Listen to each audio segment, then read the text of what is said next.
Bismillahirrahmanirrahim. Welcome to another tutorial on Adobe Premiere Pro CC.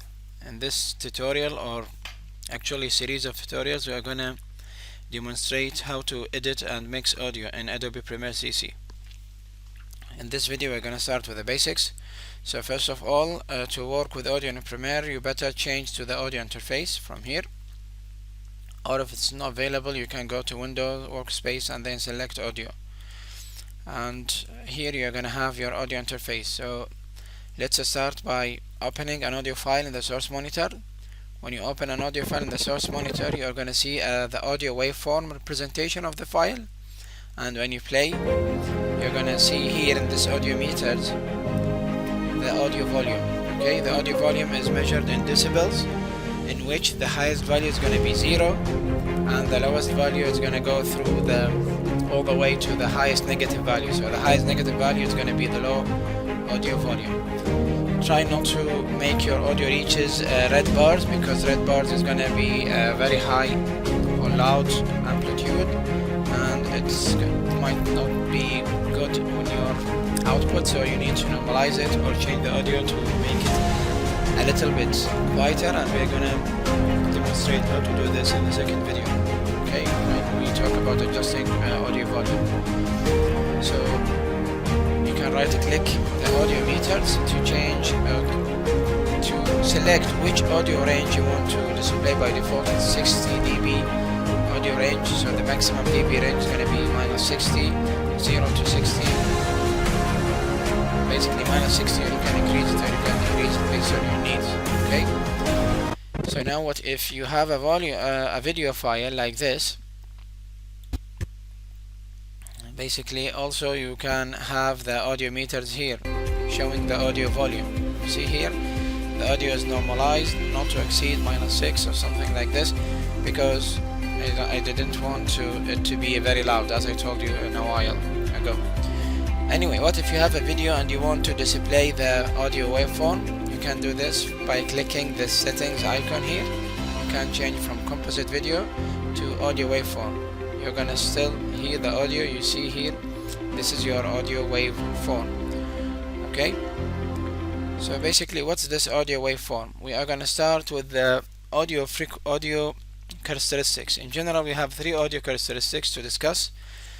The first one is the audio frequency, and the second one is going to be the audio amplitude, and the third one is going to be the audio phase. And there is another one called sampling rate, which is going all to determine your audio and the quality of it and how to deal with it. I already downloaded a few images from the internet just to demonstrate these audio characteristics, but before that we can just switch to the whiteboard and try to draw the audio. The audio in physics, okay, again, let me turn this off and start it again. Let's hope this is going to fix the issue. Sometimes we have this problem here. Okay, Control A, delete. Anyway, it's not going to work, so we can use the paint program. It's gonna do the same job almost. So the audio basically is represented as a wave like this in physics. Basically, in computer, this is an analog audio. In computer, this audio should be digital, and this is going to be converted through a process called sampling.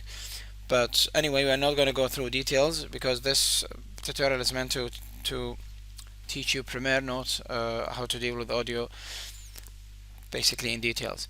So this is the audio waveform that we are gonna deal with in here and understand the audio frequency. So we are gonna have a few images starting with this.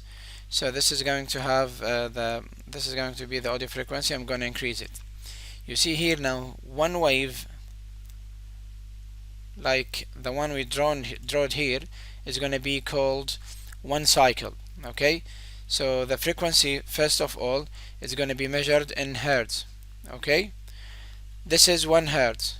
Okay, because we have 1 cycle per second, so 1 cycle per second is going to be 1 hertz. The human ear is going to hear between 20 to 20 K or 20,000 hertz.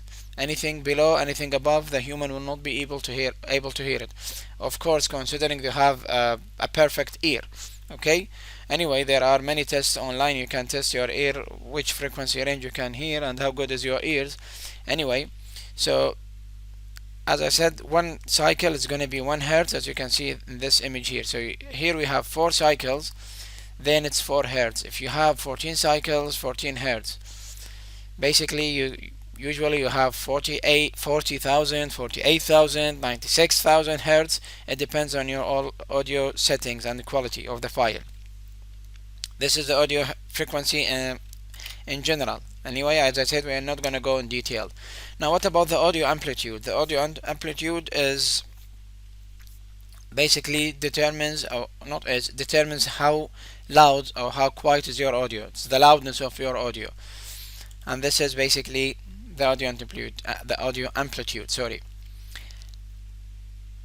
When it gets higher, it gets louder. When it gets lower, it gets quieter. So if you see the wave very high, it means the audio is very loud, and the vice versa. If it's not that high, it's not that loud. Okay, so the amplitude is the loudness, and in other words, simple word, the volume of your audio. What about the phase?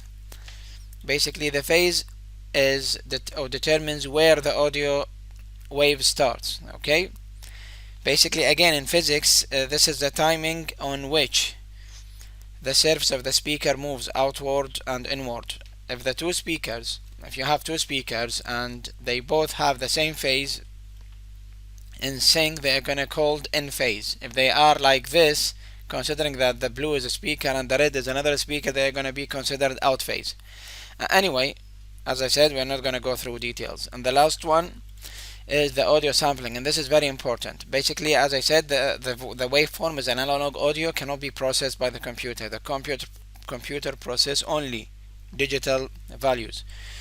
So to make it digital, you need to take samples of your audio. Basically, you need to select. You say, I want to take this, like these lines you are seeing here.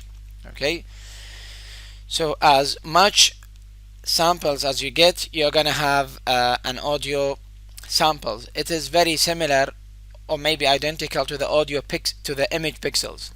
So the higher the sampling rate, the better the quality of the audio that you are getting or producing, and of course the larger the file size is going to be. Okay, so you can consider the sampling rate or the audio samples like the image pixels. The higher you have image, the more the pixels you have, the better the image quality you have. Likewise here, the higher the sample you have, then the better the quality of the audio that you're gonna have. Okay, so now when we create a sequence, if you remember at the beginning of our explanation about Premiere, we said you can go to tracks here and select how many video tracks and how many audio tracks. Usually in video tracks you don't have types, it's just a normal video track. It's going to accommodate any video that it's going to take. This is not the same case in audio track. In audio track you have several samples, and we're going to start with the master audio track. The master audio track is the track where all the audio are going to be, all your audio channels are going to be mixed into. Okay, you have stereotype, which is going to take it's going to output two channels, basically left and right, as its name implies, and the mono is going to be one channel only. Okay, now what about 5-in-1? 5-in-1 is called the surrounded sound, and basically it has 6 channels, 5-in-1, one in the middle and 2 in the front left, front right, and 2 in the back. They call it rear left and rear right. Okay, you have a total of 6 channels. This is the surround sound. And you have the multi-channel sound, which could be more than 6 channels, as you can see, up to 32 in Premiere. Okay, you can have more than 6 channels, and then you mix your audio based on them. Okay, so now this is related to the master track. Now the audio track in which you are gonna add your audio, you have several types. You have the standard 5.1, adaptive, mono. These are audio tracks, and you have the same types but for the submix tracks. And again, this is going to be discussed in a specific video. It's going to be the third video about audio. Okay, so what about the standard audio tracks? And the standard audio tracks allows you to use both mono and stereo clips in the same track. However, this format does not support 5-in-1 audio, surrounded audio in other words, or adaptive audio. Okay, this is the default settings in Adobe Premiere. 5.1 is basically can contain surrounded sound clips with 6 channels only, and mono is gonna contain mono tracks, 1 channel. Okay, the adaptive track is similar to the standard. It can contain both mono and stereo tracks, plus you can add surrounded sounds. Actually, it can map source audio to output audio channels in the way that can best workflow. Okay, it's very useful if you use it when you add an audio from a camera that supports multiple audio tracks and you don't really know how many tracks, and you use it when you want to merge clips, multi-camera sequences, something similar. Anyway, you can always refer to your textbook and read more about those. Okay, same types you have is going to be with your submixes. Anyway, at the beginning we are going to stick to the start. As a basic user, you're going to stick to the start. As your experience increases with working with audio, you are going to discover and explore all of them. So I'm going to start this a new sequence, and basically when you start this new sequence, let me increase this a little bit. And this rectangle here, you're gonna have the type of audio track that you're gonna have. So basically, let me add a track, and anyway, let me add a new sequence again, but this time let me select different types for each one of those, and adaptive, and I'm gonna select mono, so we see if this is gonna make any difference for us. You see, the standard is gonna have nothing here. This is the 5.1, and this is the adaptive. It indicates by the 2, and a small speaker icon here is gonna represent the mono audio title. Of course, you can double click here to expand the audio, as we will see, to add keyframes and to change the audio volume, as we will see in the future lessons. That's it for this lesson. Thank you very much. I hope it was useful.